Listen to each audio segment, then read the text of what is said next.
The night Emma Carter confessed her secret dream about her Mafia boss, she thought she was safe. Just a tired maid, alone in a big kitchen, sharing something embarrassing with the only person she trusted. She had no idea Luca Zanetti was standing just beyond the doorway, listening to every word, and deciding what to do with it.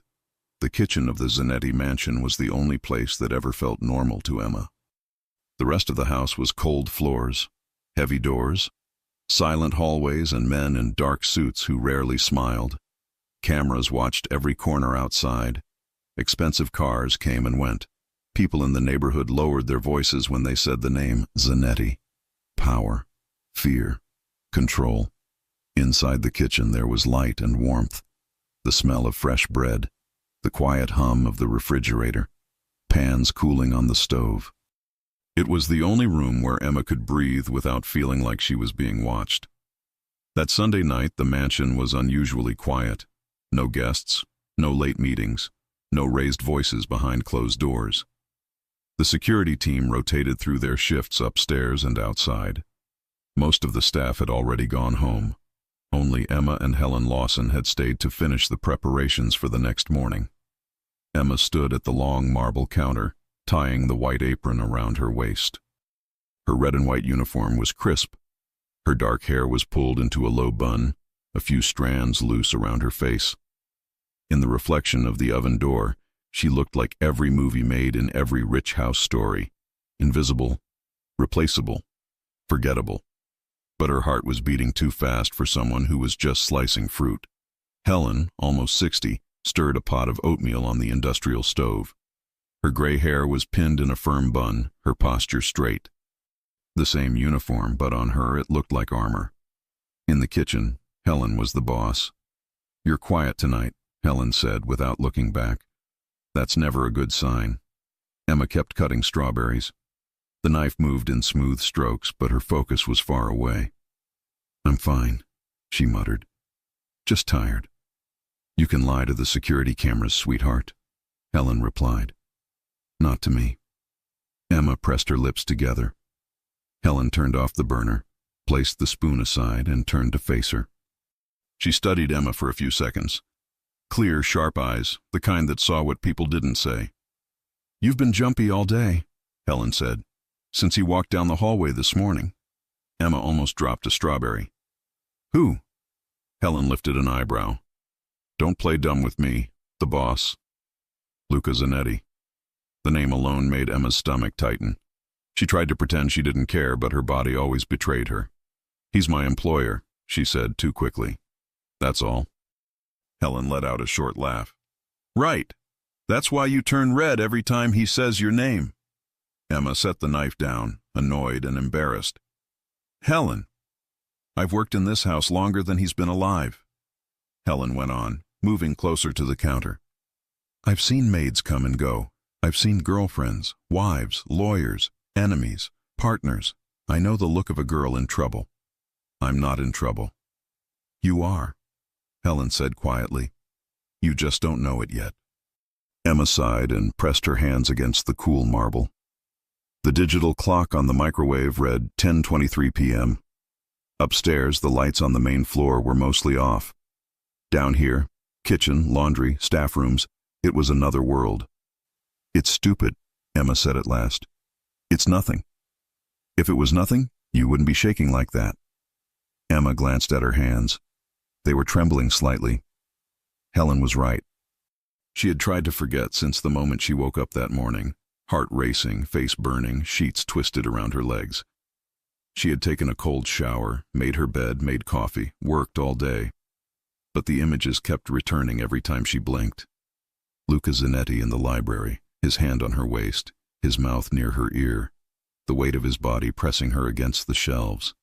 It was just a dream, but it didn't feel like just a dream. "You're going to laugh," Emma murmured. "Try me." Helen leaned her hip against the counter and crossed her arms, waiting. The kitchen went quiet except for the low hum of the refrigerator. Emma took a deep breath. "I had a dream," she began. "About him." Helen didn't move. "What kind of dream?" she asked slowly. Emma's face grew hot. "Not the kind you tell your pastor." Helen's eyes widened. Then she let out a surprised, quick laugh. Oh, oh, now I understand why you've been acting like a ghost all day. Helen, don't make it worse. I'm not making it worse. I'm just enjoying the moment. Go on. If you keep that inside, you're going to explode. Tell me. Emma hesitated.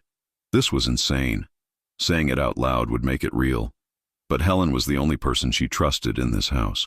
She had no family in the city, no friends outside, just this kitchen, just this woman. Fine, she whispered, but you cannot repeat this, ever, not to anyone. Helen lifted her right hand like she was taking an oath. I swear. Emma glanced toward the door out of pure habit. The kitchen door was almost closed, leaving only a thin gap. On the other side was a small hallway that led to the back service stairs. Silence. She didn't know a shadow was standing just outside that gap. A tall figure dressed in black, breathing quietly so the floor wouldn't creak. It felt so real. Emma said, turning back to Helen. In the dream, I was in the library. It was late, like now. Everyone was asleep. I was putting books back on the shelves because, I don't know, dreams never make sense. Helen listened, expression serious now. I was on the ladder, Emma continued, reaching for the top shelf, and then I felt someone behind me. I didn't see his face at first, but I knew it was him. I could recognize his presence anywhere. The words started coming faster now. Once she started, she couldn't stop. I felt his hand on my ankle, holding the ladder steady. She said quietly. He told me to come down. His voice was lower than usual. I climbed down step by step. When I turned around, he was standing so close I could feel his breath. Helen swallowed, drawn in despite herself. On the other side of the door, so did Luca. He had come downstairs for a glass of water and a few minutes of silence away from the men talking numbers in the game room. He was used to moving through his own house without being noticed. The staff knew not to approach unless called. When he heard voices in the kitchen, he was going to turn back. Then he heard his own name, Zanetti, in Emma's voice. He stopped. What was he like? Helen whispered, pulling Luca back to the present. Emma let out a nervous, shaky laugh. Different, she admitted. Softer, I guess. Less terrifying. Luca rested his hand on the doorframe, his jaw tightening. Terrifying. That was how everyone else saw him. It shouldn't have surprised him, but hearing it in that quiet hallway felt heavier than usual. He stepped closer, Emma said, looking down at the cutting board like she could see the scene there. He put one hand on the shelf behind me, the other on my waist. I was trapped between him and the books. He looked down at me and said my name. The way he said it. She closed her eyes for a second. It felt like he owned it. Helen let out a slow breath. Wow. I told you this was stupid. It's not stupid, it's dangerous. Big difference. Emma's voice dropped even lower. In the dream he told me I'd been distracting him, she said. That he noticed every time I walked into a room. That he knew I was trying not to look at him. And then he asked if I ever thought about him when I wasn't working. Helen tilted her head. And did you? Emma looked away. I didn't answer in the dream, she confessed. I couldn't. He just smirked, like he already knew.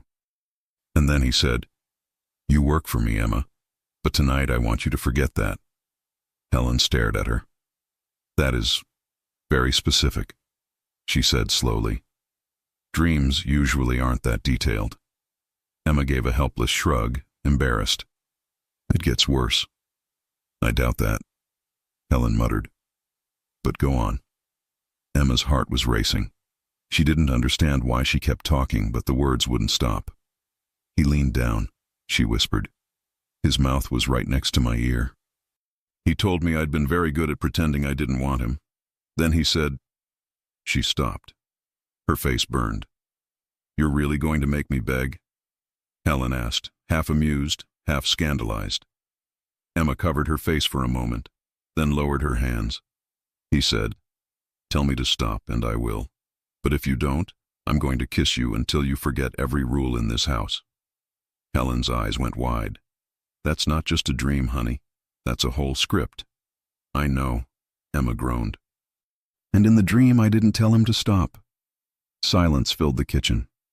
So he kissed you? Helen asked quietly. Emma nodded, throat tight. Yeah, against the shelves, she said. His hands on my waist and my back like he was afraid I'd pull away. It was intense. I woke up shaking. She laughed weakly.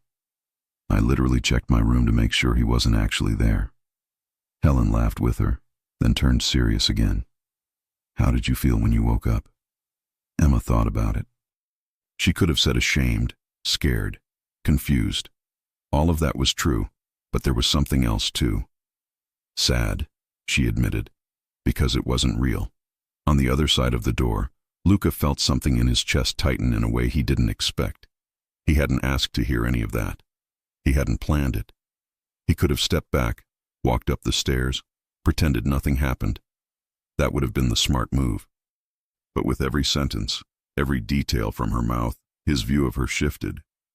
He saw Emma in the library, looking up at him, her lips parted, the way she always lowered her eyes when he passed by, the way she gripped the tray with both hands when she served drinks at dinners. He had always noticed Emma, but noticed was a weak word. He had pushed the feeling aside, buried it under numbers and danger and business. Until now. It doesn't matter, Emma said quickly, as if trying to erase everything. It was just my stupid brain mixing things. I see him walking around all day, everyone's scared of him, and then I dream something crazy because my life is boring and my love life doesn't exist.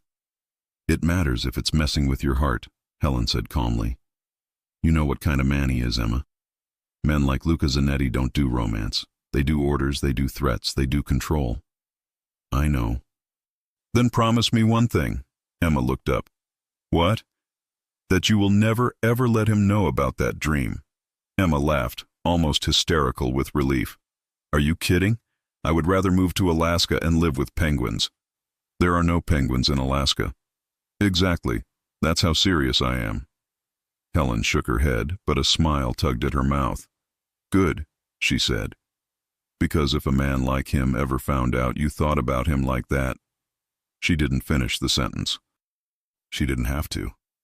Emma saw the picture in her mind. Luca laughing at her, calling her foolish, firing her, maybe worse. She felt sick. It would ruin everything, Emma whispered. Helen pushed away from the counter and went back toward the stove to put the pot away. Finish the strawberries and go to bed, she said. Tomorrow is Monday. New schedule, new guests, new chaos. You'll need your energy. Emma nodded. She picked up the knife again and tried to focus on the rhythm of cutting. But her heart was still racing, and now it wasn't just because of the dream. It was because she had said it out loud. She had taken something private and risky and fragile and let it hang in the air between them. She had no idea there weren't just two people in that conversation. There were three. Luca stepped back from the door slowly, making sure the floor didn't creak. His face was still serious, but his eyes held a different light now, a mix of curiosity and decision. He moved up the stairs in silence, each step measured. In the main hallway, two men in black suits nodded to him. He gave them a short look and continued to his office. He closed the door, leaned his back against it for a brief moment, and closed his eyes. Emma in the library, her body pressed to the shelves, her saying his name like that. Tell me to stop, and I will. He opened his eyes and crossed the room to the small bar in the corner. He took a glass, then changed his mind, and put it back down without pouring anything. For once, he didn't want alcohol to blur his thoughts. He didn't like surprises. He didn't like losing control. He had built his life on always knowing more than everyone else in the room, what they wanted, what they feared, what they owed. He always knew what people thought of him. Fear, respect, interest, sometimes hatred, almost never affection, never desire like that. A maid. A girl who scrubbed floors, cleaned bathrooms, and sliced fruit late at night. A girl who dreamed of him, not of his position, not of what he could give her, but of his hands on her waist and his mouth on her neck. He should ignore it. He knew he should. But he couldn't stop the small, dangerous smile that pulled at his lips. Interesting, he murmured to himself. Downstairs, Emma turned off the kitchen lights, told Helen good night, and walked along the narrow hallway to the staff rooms. She changed quickly, lay down on her small bed, stared at the dark ceiling, and tried to pray she would never dream of Luca Zanetti again. On the other side of the house, in the main bedroom, Luca sat in the armchair by the window, staring at the darkness outside. His hands rested on the armrests, fingers relaxed, but his mind far from calm. He replayed every time Emma had crossed his path. The polite way she said, "Good morning, sir." The way she always stepped slightly aside in the hallway so he and his men could pass. The quick smile she gave Helen when she thought no one important was watching. Maybe he had noticed more than he wanted to admit. Maybe the dream wasn't just in her head. One thing, however, was clear. After that night, pretending he didn't know anything would be impossible. The question wasn't whether he had heard. The question was what a man like Luca Zanetti did when he found out the most innocent woman in his house had the kind of dream that could destroy both of them. He sat forward, elbows on his knees, hands clasped. The next morning, when Emma walked into the dining room with the breakfast tray, he would have to choose. Treat everything like it never happened, or start a game no one in that mansion was ready to play. And Luca was not known for walking away when he saw an opportunity. Not in business, and not, especially not now, with the heart of a woman he had just realized he wanted more than he should. The next morning felt nothing like morning. Emma barely slept. Every time she closed her eyes, the same moment played again and again. The doorway, his shadow, the way Luca Zanetti looked at her like he already knew every piece of that dream. She woke up before her alarm, threw water on her face, fixed her bun 3 times, changed uniforms twice, and still didn't feel ready. How do you act normal in front of a man who heard you describe kissing him in a library? You don't. You survive. When the wall clock in the staff hall hit 6:30 a.m., she picked up the breakfast tray and walked toward the dining room. Her hands were steady, but only because she clenched them so tightly around the china that her knuckles had gone white. The hallway felt longer than usual, the mansion quieter, every sound amplified. Her footsteps, her breaths, the soft clinking of the silverware on the tray. At the dining room door, she hesitated. He'll be calm, she told herself. He's your boss. He won't say anything. Then she remembered the look he gave her last night. No, Luca Zanetti wouldn't pretend nothing happened. She took a deep breath, lifted her chin the way Helen always told her, and pushed the door open. The room was empty. Relief washed through her so fast she almost sagged. She set the tray down on the long wooden table and began arranging the plates, keeping her motions quiet and efficient. Footsteps, deep, slow, unmistakable. Emma froze with a bowl of fruit in her hands. He walked in. Luca Zanetti didn't simply enter a room, he filled it. His presence shifted the air, pressed against her skin, made her heart beat faster before she even looked at him. He wore a fitted black shirt, sleeves rolled up to his forearms, and dark slacks. His hair looked slightly damp, like he'd just come from the shower. He moved with a calm that was almost predatory. "Good morning, Emma." His voice was deeper than usual. She felt it more than heard it. Good morning, sir." She kept her eyes on the table, trying to place the fruit bowl down without dropping it. It wobbled once, then steadied. He came closer. Every instinct in her body screamed, "Don't look up." She looked up. Mistake. He wasn't looking at the food, he wasn't looking at the table, he was looking at her, and not the way a boss looks at an employee. "Did you sleep well?" he asked. Sure," she lied. "Did you?" A slow, unreadable smile touched his mouth. "I did," he said. "I had interesting thoughts before bed." Her breath caught. He was playing with her, just like in the dream. Emma took a tiny step back without meaning to. Luca noticed. His eyes dropped to her shoes for a second, then lifted again. "You're nervous," he said softly. Her pulse jumped. "I'm not." "You are," he corrected, a fraction of amusement in his tone. "And I'm wondering why." She swallowed. "Maybe because you were standing in the kitchen doorway last night." There. It slipped out. She hadn't meant to say it, but once the words left her mouth, she couldn't pull them back. Luca raised one eyebrow. "So you did see me?" I saw you, she whispered. At the last second. And did that bother you? She stared at him. You heard everything. I did. It wasn't an apology. It wasn't a denial. He said it like a fact, like something that changed the rules of the room, because it had. Emma felt the panic rising in her throat. I'm sorry, she rushed out. It didn't mean anything. It was just a dream, and I was embarrassed. And Helen made me talk and... Emma. He said her name quietly but firmly, and she stopped talking instantly. Luca stepped closer, slow enough that she could have stepped away, but she didn't. She stood still, tray behind her, back straight, breath unsteady. He stopped an arm's length away. That dream, he said, wasn't something to apologize for. Her eyes widened. What? It was honest, he added. More honest than most people ever dare to be around me. She didn't understand. Not at all. You're not angry? She whispered. Luca's eyes softened, just barely. No, he said. If anything, I'm curious. Curious. The words slid down her spine like heat. Emma swallowed hard. Curious about what exactly? He didn't hesitate. How much of it? He said quietly. You really wanted. Her knees nearly buckled. I didn't. She couldn't think, couldn't breathe. It was just my mind making things up. I don't want.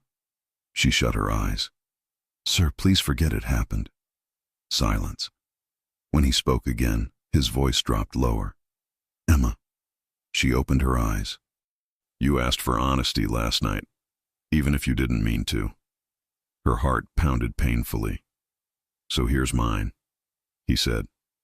I haven't been able to stop thinking about you since you started working here. Her breath hitched. I ignored it. He continued. I told myself it was nothing. But then last night happened. And now?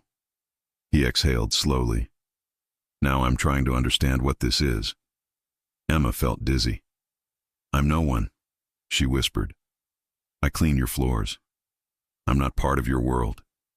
That's the part I like most. She blinked. What? You don't want anything from me, he said. You don't use me. You don't fear me the way everyone else does. You look at me like I'm human. I look at you like you're going to fire me, she muttered helplessly. Something like amusement flashed in his eyes. Do you really think I would fire you for dreaming about me? Yes. No. The way he said it, firm, final, absolute, made her look up fast. He stepped even closer now. Too close. Close enough that she could smell the faint scent of his cologne. Warm, subtle, clean. I won't fire you, he said. I'm not letting you run away from this. This what? She whispered. This, he said, and his gaze dropped to her mouth for the briefest, most dangerous moment. Her stomach flipped. Footsteps echoed down the hall. Both of them froze. A guard approached the dining room door, paused, then knocked once. Boss, you're needed in the back office. Luca didn't take his eyes off her. 2 minutes, he said, voice steady. Yes, sir. The guard left. Emma stepped back as if she had been burned. Luca didn't stop her, but he watched every inch she retreated. We'll finish this later, he said quietly. Her heart skipped. Finish what? He didn't answer. He didn't need to. He turned toward the door, but paused before leaving. Oh, Emma? She looked up. Next time you have a dream about me, he said with a slow, deliberate glance, don't whisper it to Helen. Her mouth fell open. Tell me. And he walked out. Emma stood frozen, gripping the back of a chair, pulse hammering, legs trembling, because he wasn't joking, and he wasn't done. Not even close. But what did Luca want from her now? And how far was he willing to go to find out? Emma spent the next hour pretending to be invisible. It had always been easy before. She moved through the mansion like part of the furniture, quiet, efficient, unnoticed. But after that breakfast conversation, after his eyes on her and the words "tell me," invisibility felt impossible. She kept replaying it in her mind while she wiped the counters in the kitchen, I haven't been able to stop thinking about you since you started working here. Next time you have a dream about me, don't whisper it to Helen. Tell me, who talked like that? Certainly not normal, safe men. She scrubbed the same spot for so long that Helen finally reached out and took the sponge from her hand. Sweetheart, Helen said calmly, if you keep doing that, you're going to dig a hole through that counter. Emma blinked and looked down. The marble was already spotless. Sorry, she muttered. Let me guess, Helen went on. This has something to do with a certain man in a black shirt. Emma felt her face heat instantly. Oh, God. Helen slid the sponge into the sink, turned off the faucet, and folded her arms. All right, talk. You look like you're about to pass out. Emma exhaled slowly. He heard everything. I know he heard part of it, Helen said. I saw the man, I mean all of it. He said he did. Emma swallowed, and he didn't deny it. Helen's eyes widened. And then what? Did he yell? Say you were out of line? Send you home? Emma shook her head. He started asking questions. Helen stared at her. Of course he did. He wasn't angry, Emma said, still not quite believing it herself. He said he was curious. Curious, Helen repeated, like the word tasted wrong in her mouth. He asked how much of the dream I really wanted, Emma whispered. Helen closed her eyes for a second. Lord, give me patience. I panicked, Emma went on. I told him it was just my mind making things up, that I don't want anything. And he believed that. I don't know, Emma hesitated. Then he said, he hasn't been able to stop thinking about me since I started working here. The room went very quiet. For the first time since Emma had known her, Helen Lawson was speechless. He said that? The older woman asked finally. Emma nodded. And you're still alive? Yes. Helen pressed her fingers to her temples. Okay. All right. We have officially left the normal world. I told you it was stupid. It's not stupid. Helen snapped softly. It's dangerous. That's different. Emma, men like him don't just think about girls like us. When they notice you, it changes things, and not always in ways you can go back from. Emma shifted her weight and leaned back against the counter. I know who he is, she said quietly. I know what people say. I know what he does. Do you? Helen asked. Because you see the way he eats breakfast and the way he walks down the hallway. You don't see what happens when someone crosses him outside these walls. Emma looked down at her hands. He told me he wouldn't fire me, that he's not going to let me run away. Helen shook her head slowly. Of course he did. Does he think you're a kitten? What does that mean? It means, Helen said, that when a man like Luca Zanetti decides he wants something, he doesn't just ask. He surrounds it. He closes every exit. He makes sure that the thing he wants has nowhere else to go. Emma swallowed. I don't belong in his world. Maybe not, Helen agreed. But his world just noticed you. Footsteps echoed in the corridor. Emma tensed automatically, but this time it was only one of the younger maids coming to pick up a tray. The moment broke. Helen touched Emma's arm gently. I'm not saying he's going to hurt you, she added more softly. I've seen him protect people too. Staff even. But you need to be careful with your heart, Emma. When men like him change their minds, they don't do it gently.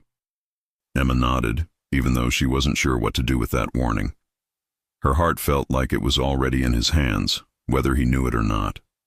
On the other side of the mansion, in a back office that most staff never entered, Luca sat at a smaller desk covered in folders and photos. Across from him stood Ethan Cole, his head of security. Ethan was in his mid-30s, short dark hair, sharp blue eyes, sleeves rolled up, gun holstered at his side. Calm, steady, the kind of man who noticed everything. There's been more movement from Dixon's people, Ethan said, tapping one of the photos with a finger. They've been seen twice near the Riverside warehouse and once near the Uptown restaurant. Too close, Luca said quietly. Too frequent, Ethan agreed. They're sending a message. Luca leaned back in his chair. His mind split, as it often did, in two directions at once. business and something else. Money and threats on one side, an image of a young woman in a red and white uniform on the other, standing in his dining room trying not to look at him. He forced his thoughts back to the present. "What kind of message?" he asked. "That they're not afraid to press into your territory," Ethan replied. "They want you to react. If you don't do anything, they get bolder. If you react hard, they claim you escalated first." "Caleb Dixon never does anything without a reason," Luca muttered.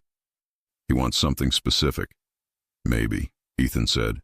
"Or maybe he's just stupid." Luca gave him a short look. Ethan raised one shoulder in a half shrug. "He's been sloppy lately," Ethan added. "We still keep our distance for now. Watch, track, gather details. Wait for him to make a mistake. Then we decide how big the response is."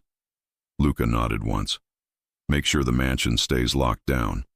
I don't want any surprises here." Ethan hesitated. "You thinking about moving any of the family out of town for a few weeks?" "Not yet," Luca said. "The staff?" Luca's jaw tightened for a brief second. "Staff. Emma." He pictured her again, standing in the doorway of the dining room, fingers twisting the edge of her apron. "Not yet," he repeated. "But add another man to the night shift at the gate. Rotate cars more often. I don't want Dixon's people getting comfortable watching this place." "Got it," Ethan said. He started to turn away, then paused. "By the way," Ethan added, "the maid you asked about? Emma Carter? Clean record. Parents divorced, one younger brother. Moved here 2 years ago.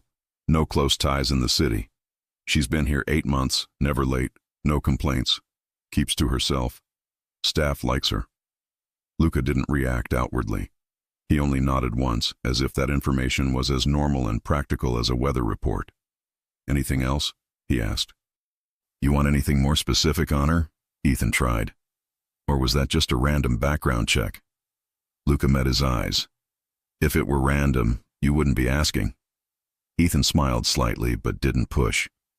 "No," Luca said at last. "That's enough for now." "Understood." Ethan left, closing the office door quietly behind him.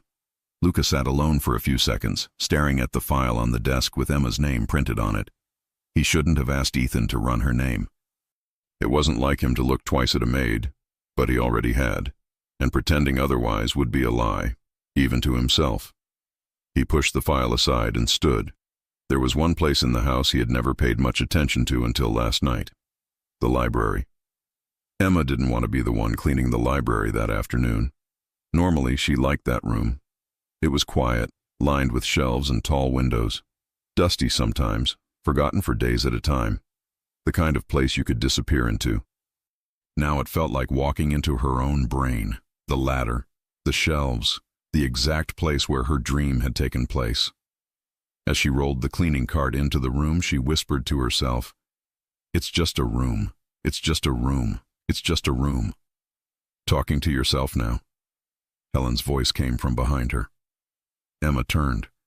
"I talk to myself so I don't accidentally tell my secrets to anyone else," she said. Helen chuckled and nudged the cart further in. "I'll take the downstairs hallways," Helen said. "You dust the shelves, wipe the tables, then join me downstairs. And if you hear footsteps, fix your face. You're easy to read."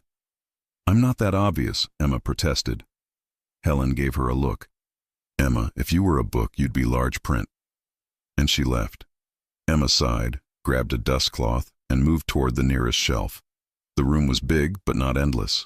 Mostly wood, paper, and silence. The ladder was leaning against one of the taller shelves, exactly like in her dream. She glared at it. "Stay where you are," she muttered to the ladder. "Do not become symbolic." She started on the lower shelves, running the cloth over rows of spines, letting the simple, repetitive motion calm her racing thoughts. After a few minutes, her shoulders relaxed. Her breathing slowed. She was halfway through the section near the windows when she heard it. A soft click of the door. Her heart jumped. Emma straightened immediately, dust cloth still in hand. She didn't turn right away. Maybe it was another maid. Maybe it was Helen coming back. "Emma." The voice said her name like a fact, not a question. She turned. Lucas stood just inside the door, one hand resting on the frame. For a heartbeat, he didn't move. He just looked at her, and at the ladder behind her. And she knew exactly what he was thinking, because she was thinking it too. "Sir," she managed, forcing herself to sound normal. "I'm almost done here. I can leave if you need the room." "I don't need the room," he said. "I needed you." Her grip on the dust cloth tightened.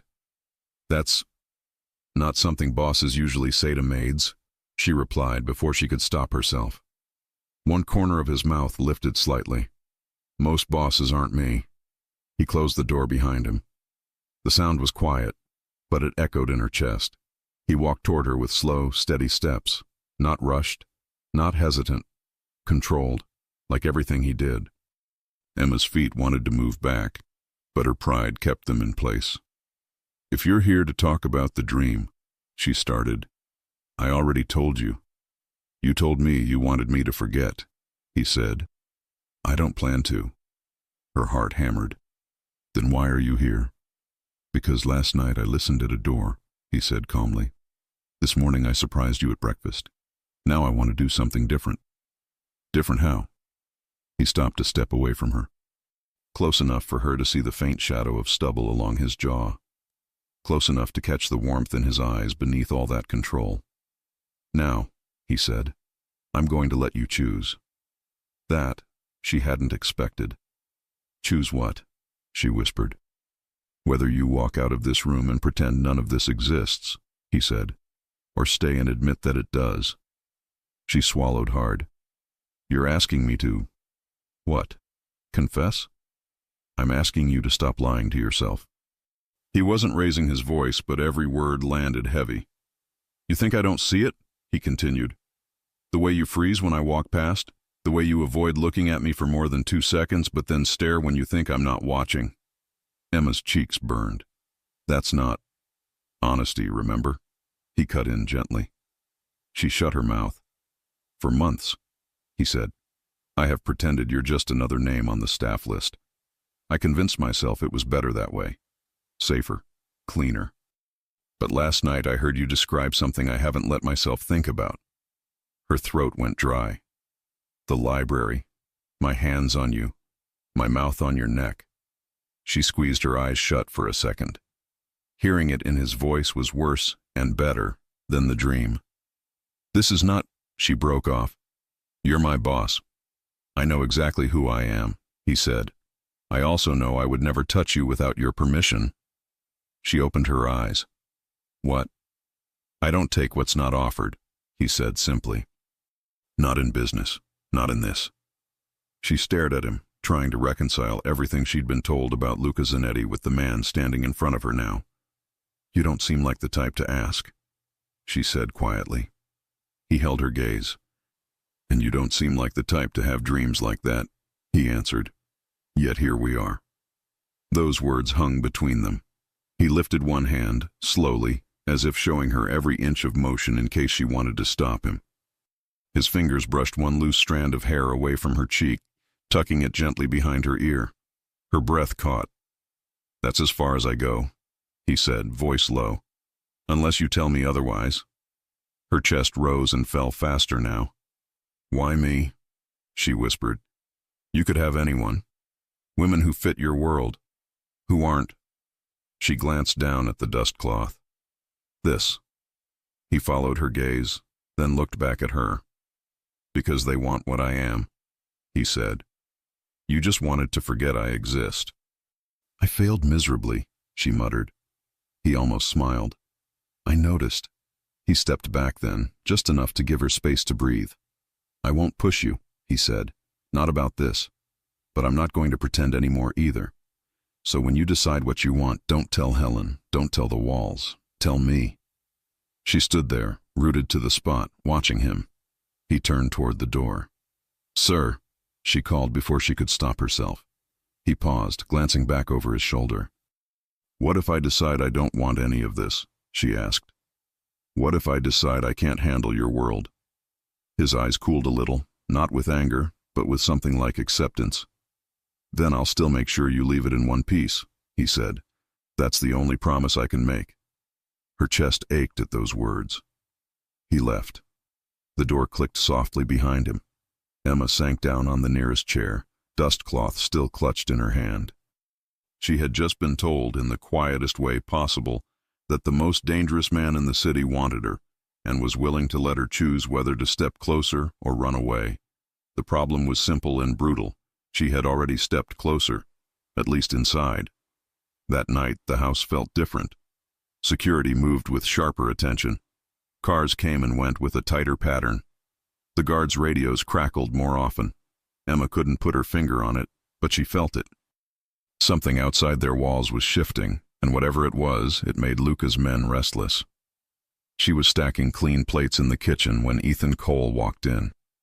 He usually stayed in the outer parts of the house, near gates and doors, not in the staff's territory. His presence there made Helen straighten immediately. "Evening, ladies," Ethan said, giving them a polite nod. "Evening," Helen replied. "You hungry?" "Always," he said lightly. "But I'll eat later." "Boss wants to tighten the night routine a bit." "Tighten how?" Helen asked. "More cameras online, more cars rotating, fewer blind spots," Ethan said. His tone was casual, but his posture wasn't. "You probably won't notice much. Just don't be alarmed if you see more faces in the gardens tonight." "So, danger?" Helen summarized dryly. "Just caution," Ethan corrected. Then his eyes slid toward Emma. "Oh, and Emma, your name got flagged for extra clearance." Emma blinked. "What does that mean?" "It means," Ethan said, "that if you leave the house, you call one of us first. No more walking to the bus stop alone." Her heart skipped. "I always walk alone." "Not anymore," Ethan said. "Boss's orders." Helen shot Emma a sharp look. "Since when does he know your schedule?" she demanded. Emma swallowed. "Since this morning, apparently." Ethan watched the exchange with quiet interest, then added, "Don't worry, it's not a punishment. Think of it as priority protection." Emma didn't know what to say to that. "Why me?" she asked finally. Ethan's gaze held hers for a moment, then he smiled faintly. "Maybe he likes the way you cut strawberries." Helen nearly choked. "All right, that's enough," she said, flapping a towel at him. "Go guard something. You're making my kitchen nervous." "Yes, ma'am," Ethan said, amused. "Just remember, no one leaves without checking in. Especially you, Emma." He left as quietly as he'd arrived. Helen turned on her with both hands on her hips. "Priority protection?" she repeated. "Do you know what that means?" Emma leaned against the counter, suddenly tired. "It means I gave my heart terrible taste," she said. "It means," Helen corrected, "that to the head of this house, you have just become something someone could use against him. That's not romantic, Emma. That's a target painted on your back." "I didn't ask for that." "I know," Helen said, gentler now, "but it's there." Emma pressed a hand to her chest, like she could feel the invisible mark. "Do you think he's doing it because of the dream?" she asked. "I think he's doing it because of how he looked at you in that dining room," Helen said. "The dream just gave him a reason to stop pretending." Emma didn't answer. She thought of the library, his hand in her hair, the way he stepped back when she didn't move forward, the calm promise in his voice when he said, "I won't touch you unless you tell me."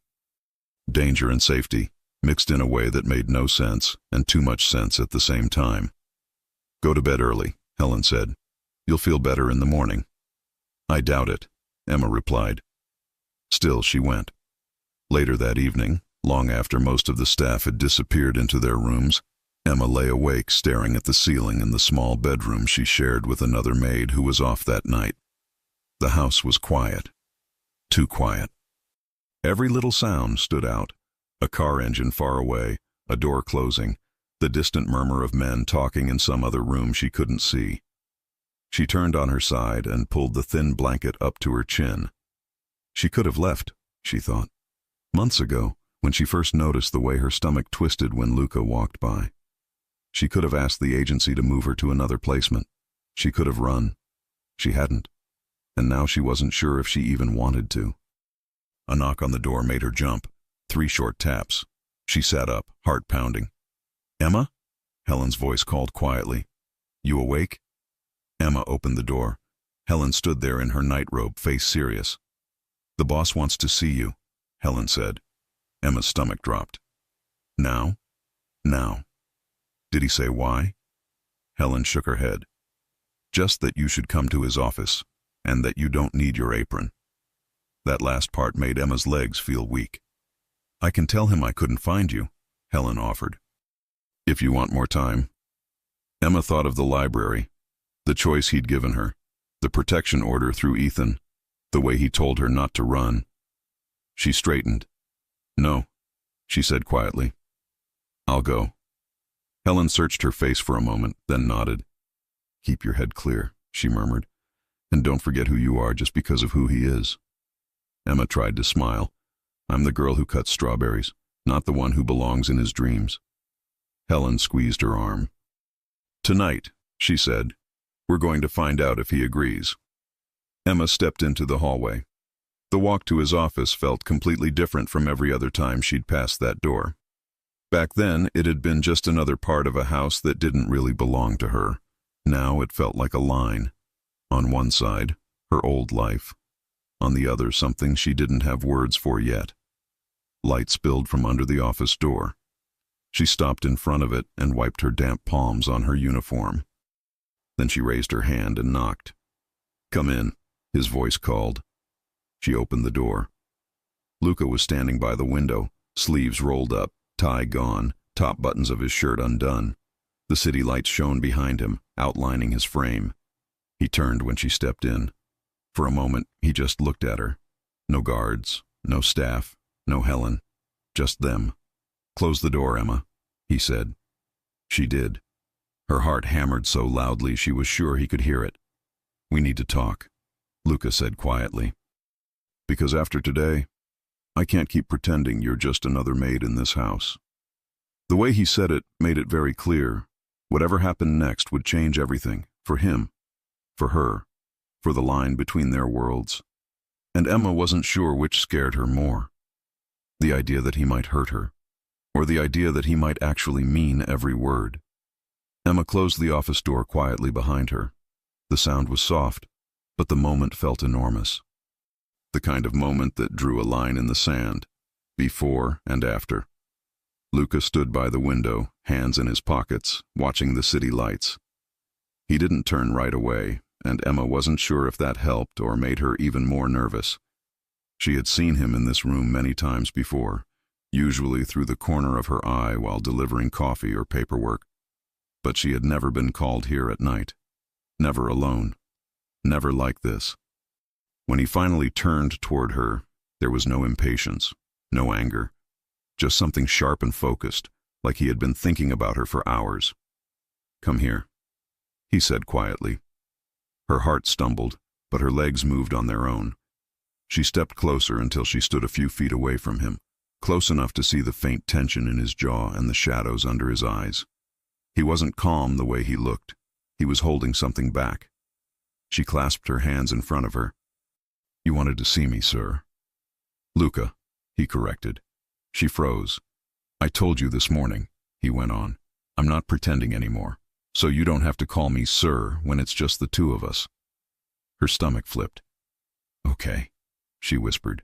He held her gaze for a moment, then walked past her and sat on the edge of the desk, arms crossed loosely. He looked different like this. Not boss-like, not untouchable.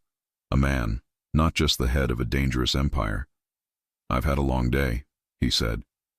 "Meetings, reports, threats, the usual." A pause. "But none of that kept my mind away from one thing." Emma swallowed. "My dream." "You," he corrected again. "Not the dream. You." Her breath caught. He said it calmly, but the weight behind his voice hit her like a physical force. "Luca, I never meant—" "I know you didn't." His tone softened. "You're not the type to play games. Not like the people I deal with every day." She looked away. "I shouldn't have told Helen." "You shouldn't have," he agreed. "But I'm glad you did." Her head snapped up. "Why?" "Because I heard it." The heat that shot through her cheeks was instant. He stood again and walked toward her slowly, Not predatory, not rushed. Controlled, careful, like he didn't want to scare her. When he stopped inches in front of her, Emma felt the air shift around them, felt her pulse in her fingertips, felt everything in her body tilt forward. His voice dropped. "Tell me honestly." He raised one hand and touched her chin with just his thumb, lifting her face gently. "Did you want it?" Her voice died in her throat. "Did you want me?" He said softly. "The way you described in that dream." Her pulse hammered so loudly he must have heard it. She didn't know what to say, didn't know what was safe, didn't know how to breathe. But she found her voice. "I don't know," she whispered. He lifted both eyebrows. "Try again." "I don't know what's happening," she said, barely able to meet his eyes. "I'm not used to what you are, or what this is." He lowered his hand from her chin but didn't step back. "What do you think I am?" he asked quietly. She hesitated, then said the truth. "Danger?" Something flickered across his expression. Pain? Guilt? Acceptance? She wasn't sure. "And what else?" he asked. She forced herself to meet his eyes. Intensity, power, focus. Her throat tightened. "Someone people don't say no to." He exhaled, almost a laugh, but not quite. "Except you," he said. Her knees weakened a little. He noticed. He leaned in just an inch, not touching her. "I'm not asking for anything you don't want to give," he said. "I told you in the library, in your dream, that I stop if you tell me to. That hasn't changed. That was a dream," she whispered. "That line wasn't." She froze. He continued, voice calm but weighted. "If you tell me to leave you alone, I will. If you tell me you want space, I'll give it. If you say this is too much, I'll step back." He paused, but his eyes remained locked on hers. "But if you don't say any of that, then you and I need to stop pretending this is nothing." Emma felt something inside her chest pull tight. A mixture of fear, longing, disbelief, and something new she didn't want to name yet. "Luca," she whispered, "people will talk. Helen is already worried. And your men." "My men follow orders," he said simply. "Not rumors. But the staff—" "Emma." His tone softened. "Look at me." She did. His eyes were steady, warm in a way she had never seen. "You're afraid of the wrong danger." She blinked. "What do you mean?" "The danger isn't me wanting you," he said. "The danger is the people outside this house who would use that against me." Her stomach tightened. "Earlier tonight," he continued, "Ethan told me Dixon's men have been watching us more closely. They're pushing boundaries, testing my patience." He stepped slightly closer, not touching, just near enough for her heart to ache at the distance. "And if they find out you matter to me?" His eyes darkened. "That paints a target on your back." Something cold ran through her. "Why would I matter to you?" she whispered. He didn't look away. "Because you do." The honesty in those 3 words nearly unraveled her. "I don't want you near danger," he added quietly. "But I also don't want you far from me." Her breath shook. "But I'm nobody," she whispered. "I'm a maid. You're the only person who doesn't treat me like I'm a weapon." She stared at him, unsure how to respond. He reached up and brushed a loose strand of hair from her cheek. His fingertips barely grazed her skin, gentle, careful, like he was afraid to scare her. "I asked you to come here tonight," he said, "because I need you to know I'm not playing with you. I don't want you confused. I'm not asking for anything physical. I'm asking for honesty." Her chest rose and fell faster now. "You want me to tell you if I like you?" she whispered. "No," he corrected softly. "I want you to stop pretending you don't." Her lips parted, but no words came out. He stepped back finally, giving her space again. "I won't push," he said. "You decide how close or far this goes. But I need to hear something before you leave this room." She swallowed hard. "What?" He looked at her with a rare vulnerability, the kind of honesty she doubted he showed anyone. Tell me if you want me to walk away." Her breath caught. That was the choice, to end this right now, to protect herself, to stay safe, to lie, or to say nothing, and let the danger in. Her voice trembled. I don't know," she whispered. His eyes softened with something like relief. "That's not a no." "It's not a yes either," she rushed. "I don't need a yes," he said. "I just need you to not run." He walked back to his desk and leaned against it again. "You can go," he said quietly. "Think about what you want, but remember what I said." Her heart pounded. "Which part?" "The part where I told you I don't touch you without your permission." She nodded, throat tight. "And the part," he added, "where I'm done pretending you don't affect me." Her pulse jumped. She stepped toward the door, hand shaking slightly as she touched the handle. "Emma." She turned back. His voice lowered. "Don't avoid me tomorrow." She nodded. "I won't." "Good." She opened the door, stepped out and closed it behind her. Then leaned against the wall, breath trembling out of her chest. Because she knew what she had chosen by not saying no. She hadn't asked him to walk away, which meant whether she admitted it aloud or not. She wanted him to stay.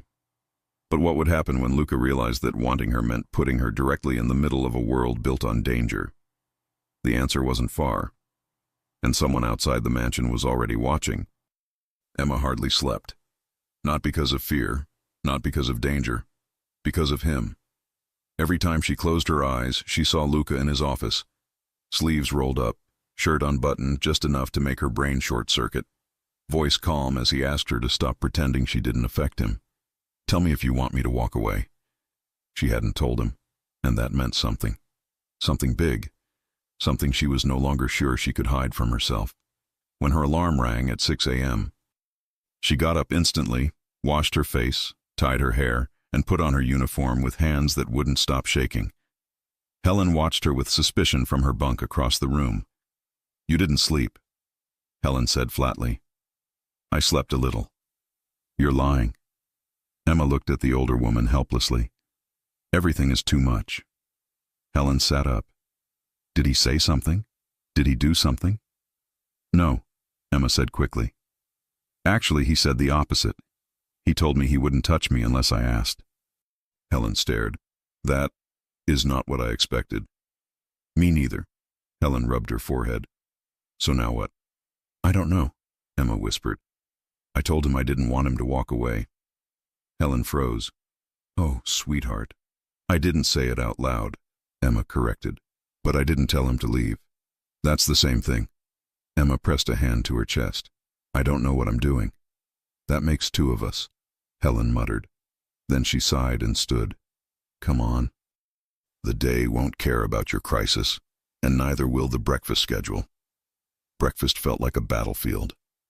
Emma carried the tray into the dining room prepared for war, or something like it. But Luca wasn't there. His chair at the head of the table was empty. No guards, no one. She set the tray down slowly. Helen came behind her. "Strange. He's always the first one here."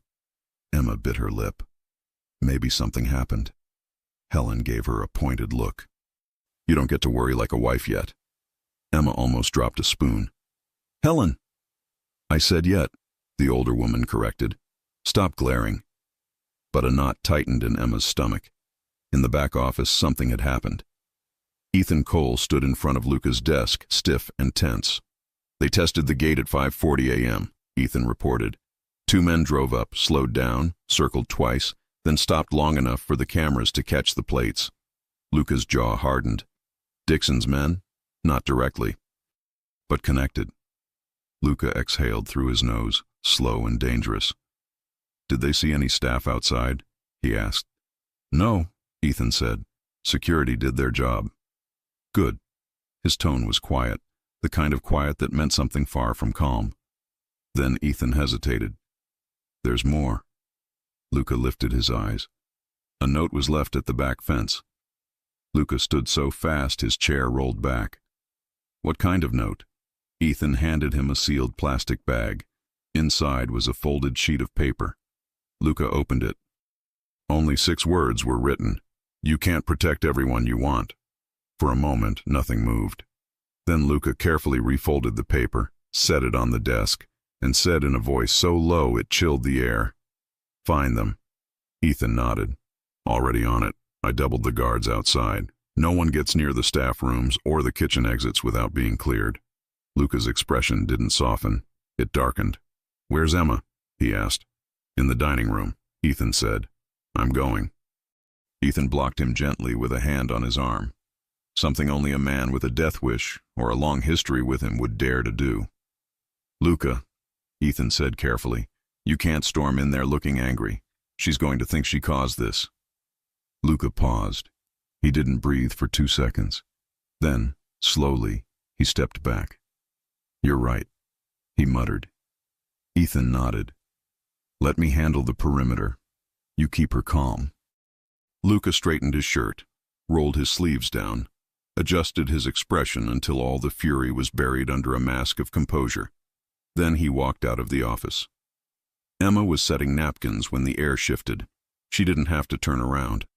She felt him. Luca entered the dining room with measured steps.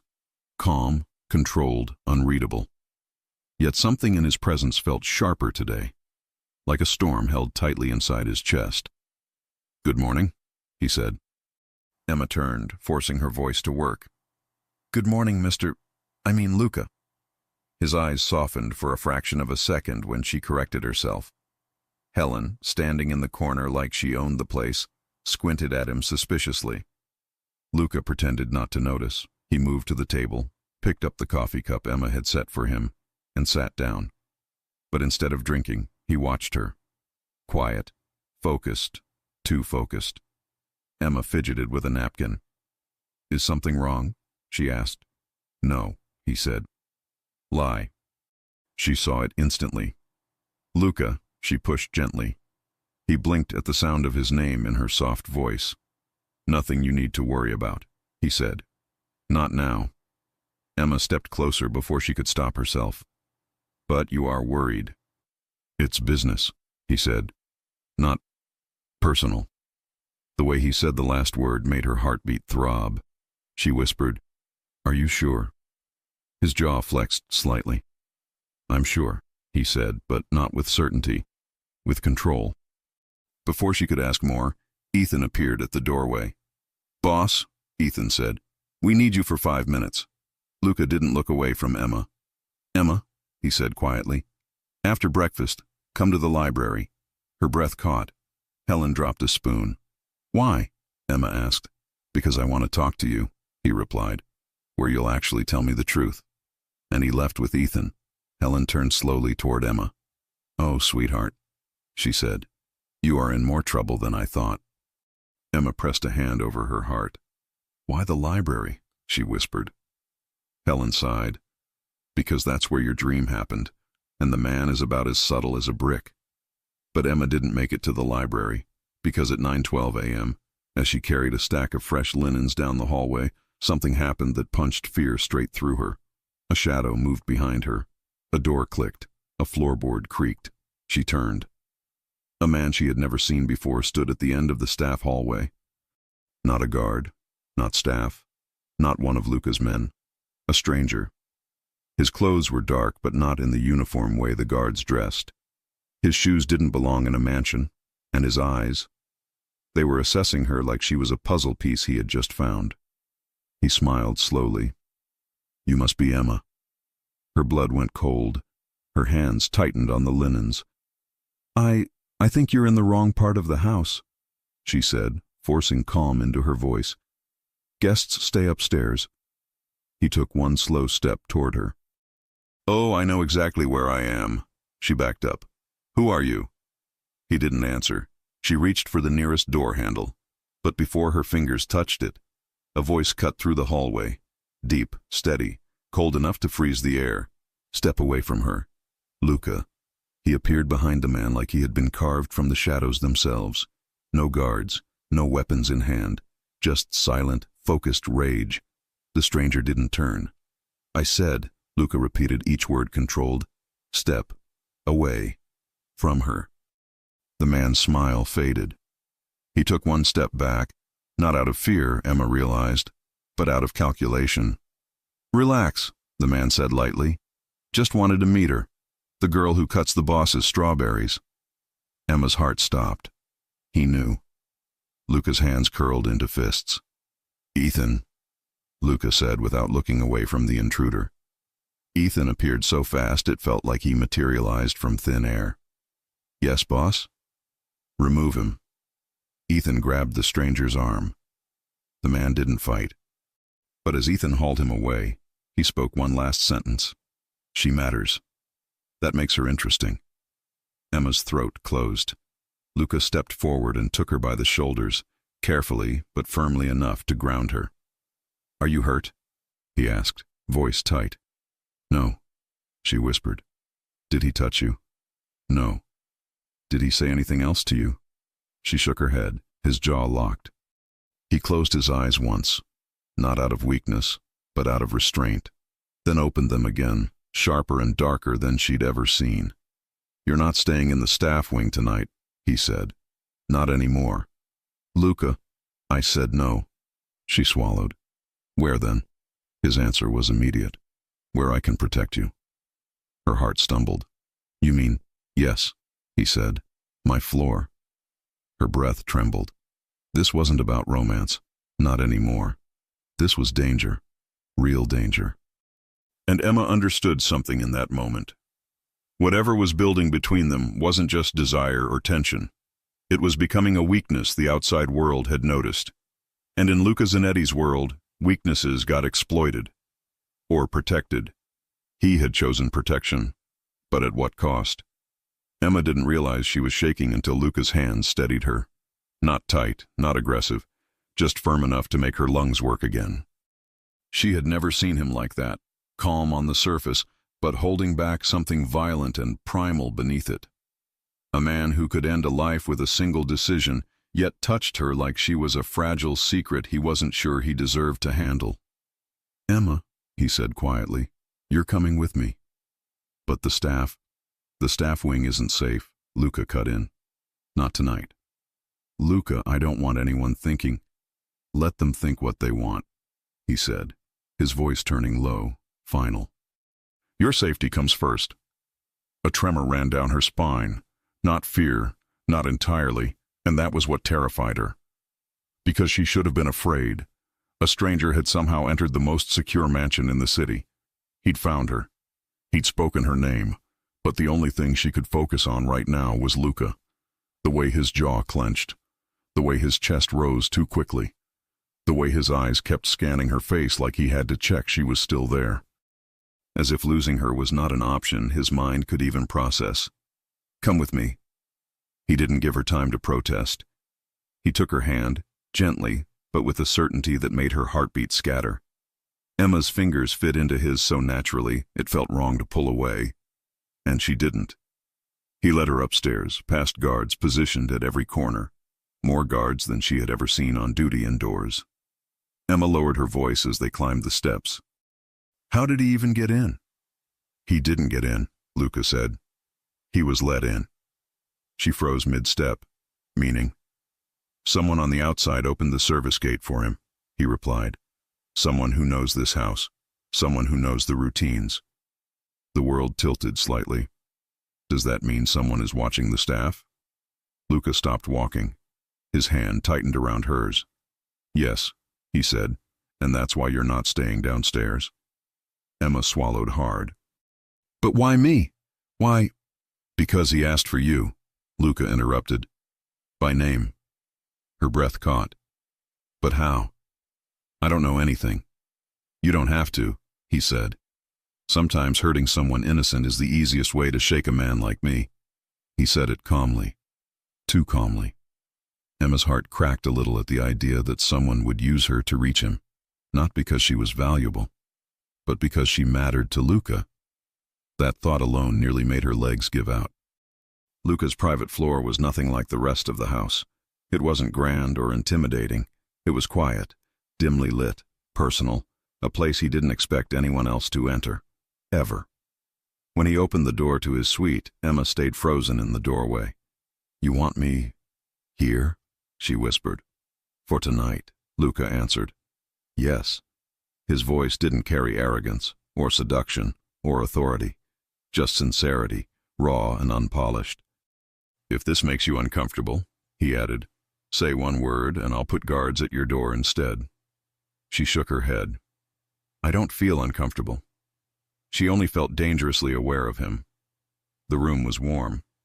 A low lamp by the bed cast golden light over a charcoal throw blanket.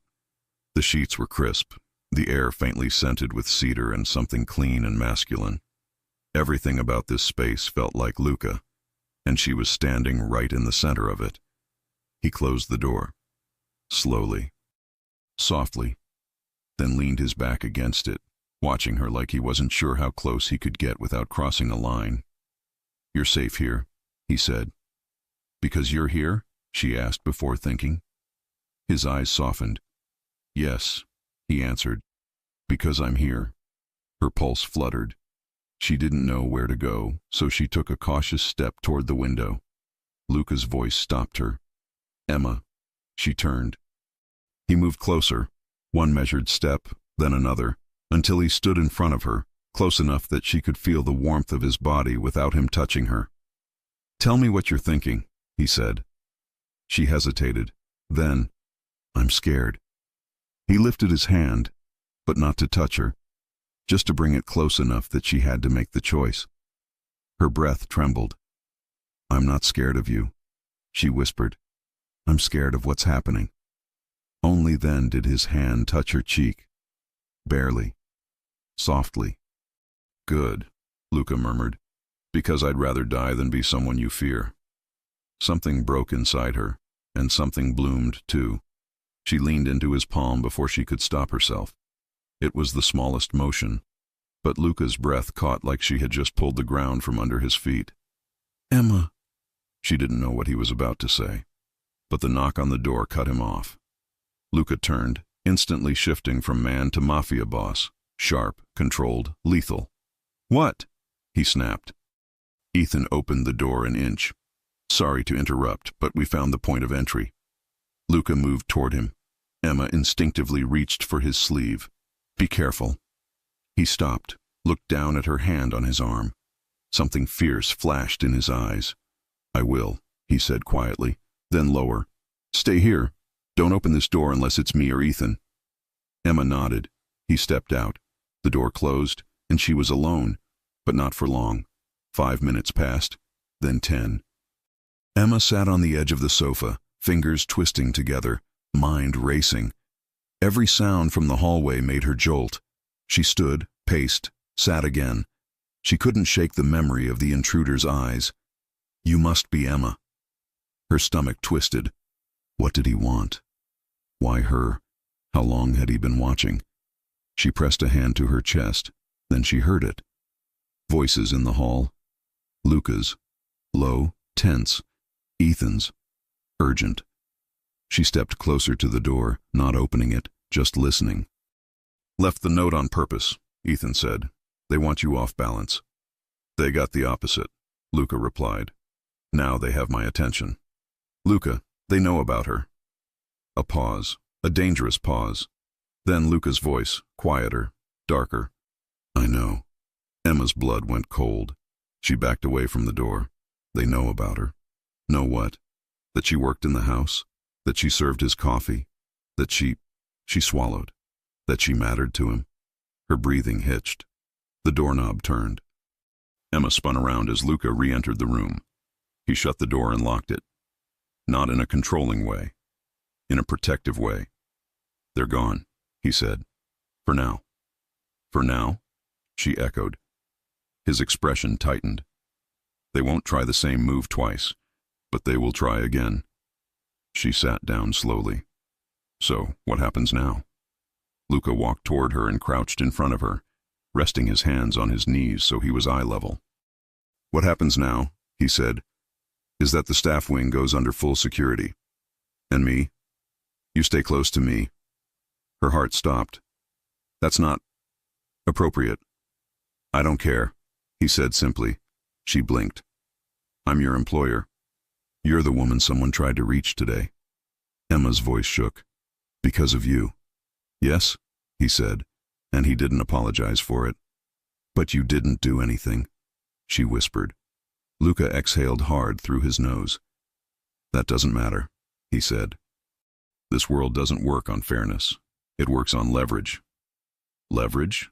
She repeated. You, he said. Her breath caught. I'm not leverage. To me, you're not, Luca murmured. But to them, you're a pressure point, a way to get a reaction. And did it?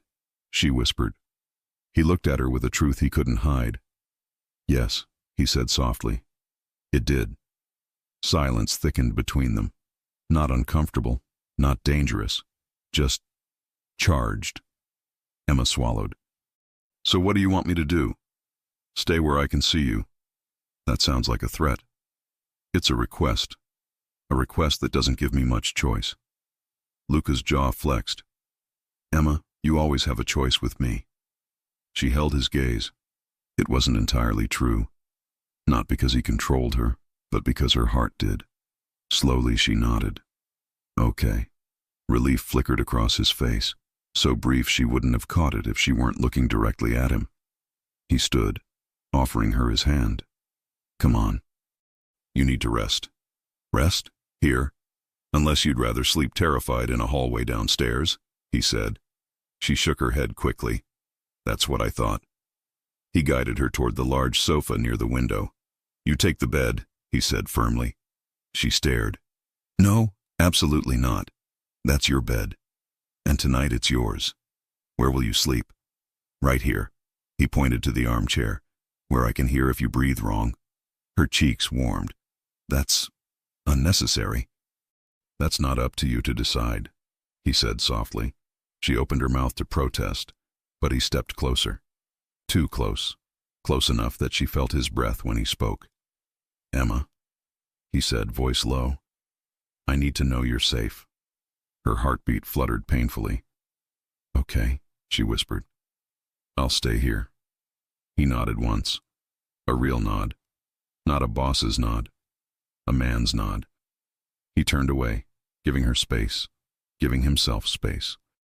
Emma walked to the bed slowly, lying down on the very edge like she didn't want to disturb the sheets. She heard the soft sound of Luca settling into the armchair. Silence filled the room. It wasn't awkward. It was intimate. Too intimate. Luca? She whispered in the dark. Yes. Do they know where I sleep? A pause. Then quietly, they do now. Her breath hitched. And does that mean?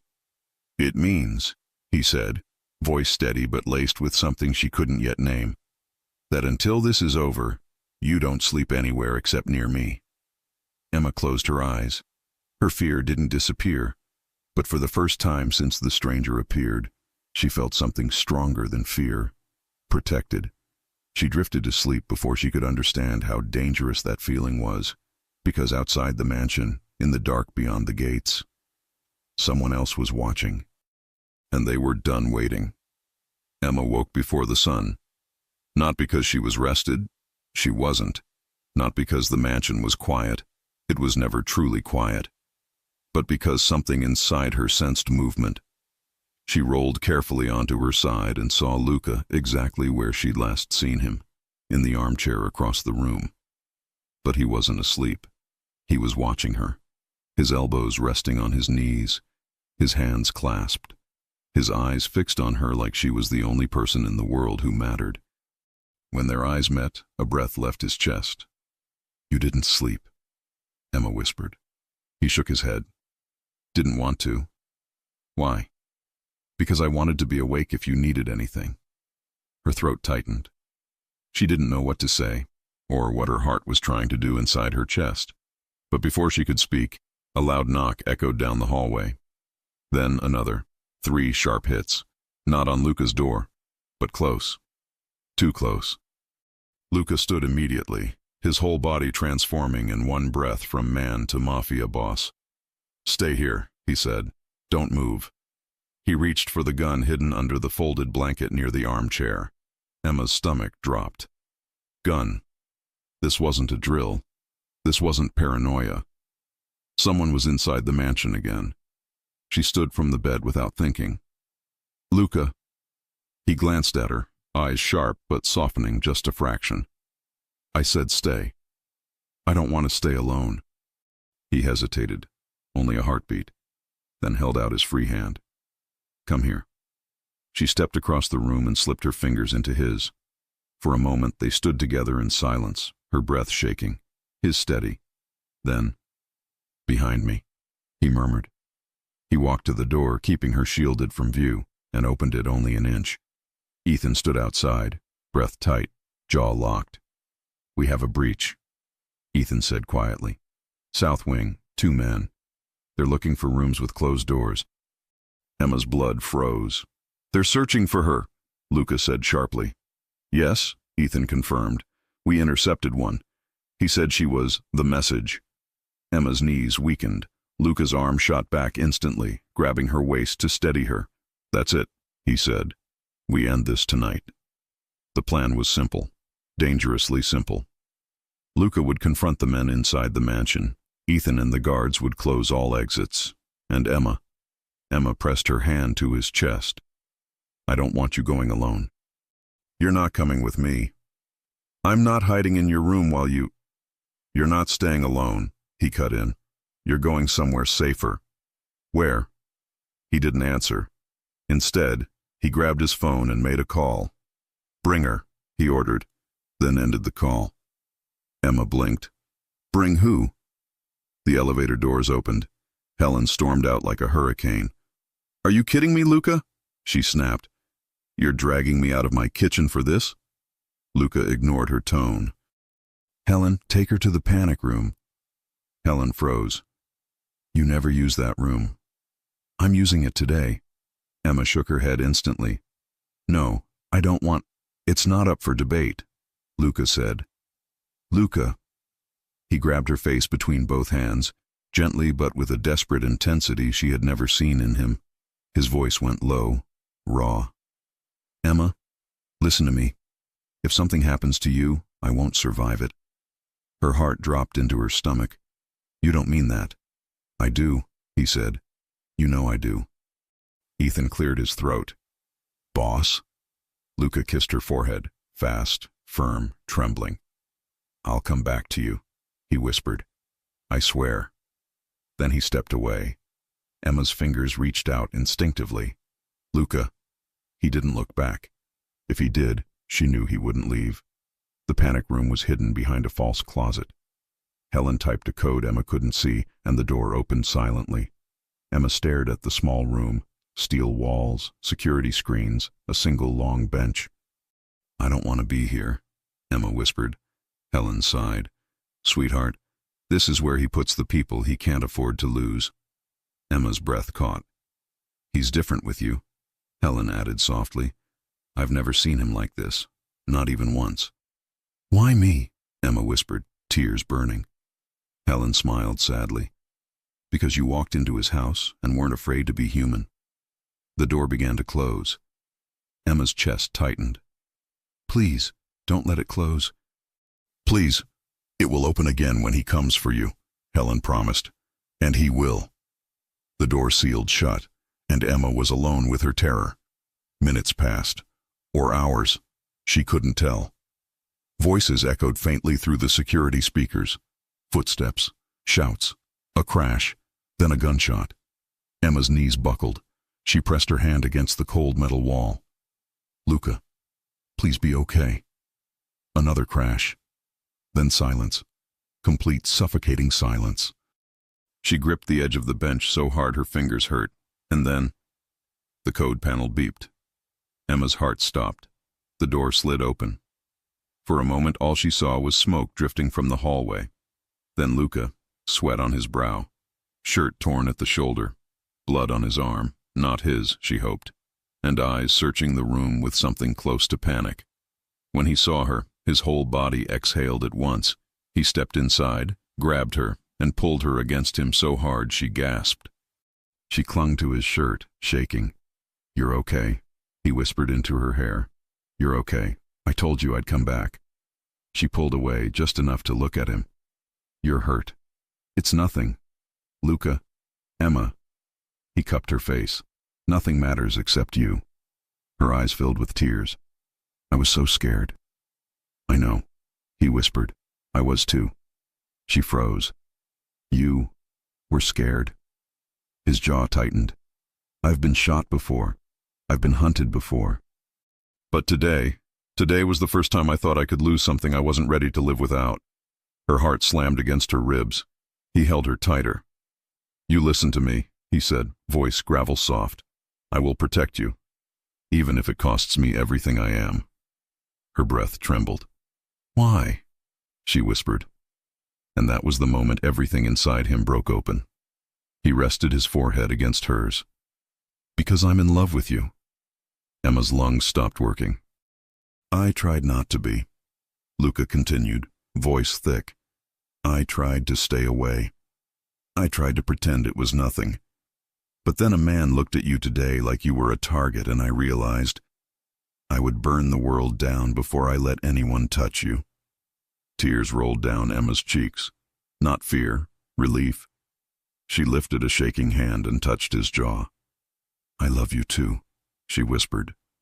Luca closed his eyes like the words physically hit him. When he opened them again, they were different, softer, deeper, unguarded in a way she had never seen. He pulled her in and kissed her, not hungry, not demanding, but like someone kissing the only person they had ever trusted. The kind of kiss that made every part of her melt into him. The kind of kiss that felt like a promise. When they finally broke apart, breathless, Luca rested his hands on her waist. This isn't temporary, he said. This isn't something that stops tomorrow. She nodded. I don't want it to stop. Good, he said, brushing his thumb over her cheek, because you're staying with me, not as a maid. Her breath hitched. Then, as what? Luca stepped closer until his lips brushed her ear. As the woman I'm going to build a life with. Emma's knees nearly gave out. He caught her instantly. You mean that?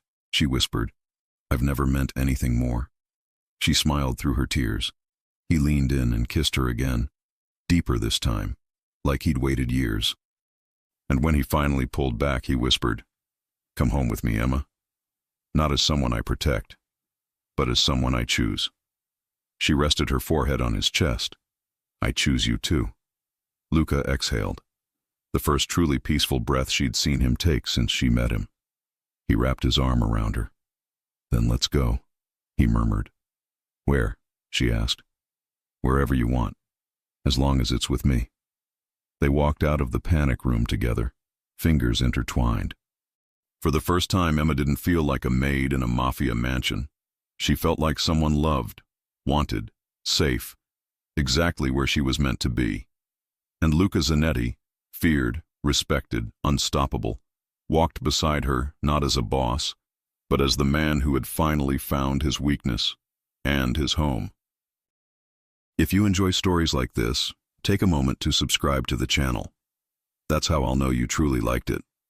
Even if you're watching on your TV, grab a second to join this family of fans who love emotional and heartfelt stories. Your support means everything, and it helps us bring you even more tales like this one.